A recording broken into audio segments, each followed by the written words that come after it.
My name is Platlas and welcome to Indie Bits, the show where I give my first impressions on new indie games. Today we'll be taking a look at Legend of Keepers, Career of a Dungeon Master for Windows, Mac and Linux.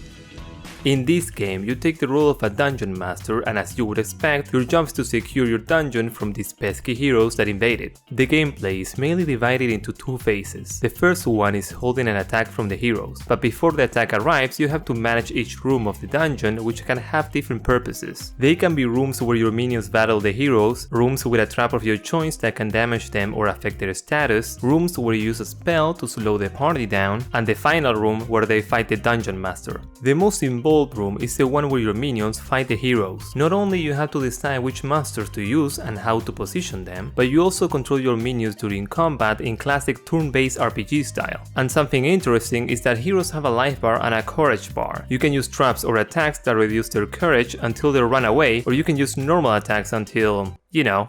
If you successfully defend your dungeon, you earn resources and also get some extra stuff such as artifacts that give passive bonuses. The second phase is managing your dungeon. When doing so, you go 1 week at a time and have to choose how to spend that week among different options. Every few weeks you have to defend the dungeon, but in the meantime you can spend your resources leveling up your minions, improving your traps, or a lot of different multiple choice events like invading a nearby village or sending one of your minions to therapy, because you know, monsters have feelings too. There is actually a reason for therapy, and it is that your minions have an energy meter and they get tired as they fight, so therapy, among other methods, is a way to manage their energy. You should also know that this game is a roguelike, so if the heroes reach your dungeon master and kill him, the run is over and you lose all your progress. But you do get some experience in return that level ups your dungeon master. When you start a new run, you can use the skill points earned with each level to acquire different talents that make the next run easier. You even unlock other dungeon masters as you level up. I have to say this game is super enjoyable.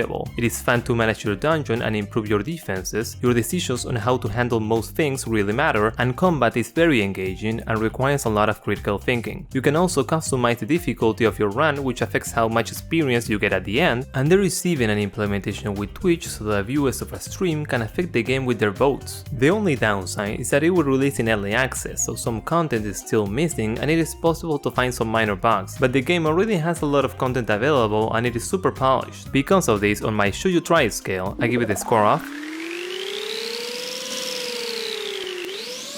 hell yeah! And if you would like to see more reviews on indie games, make sure to subscribe. Have a nice day!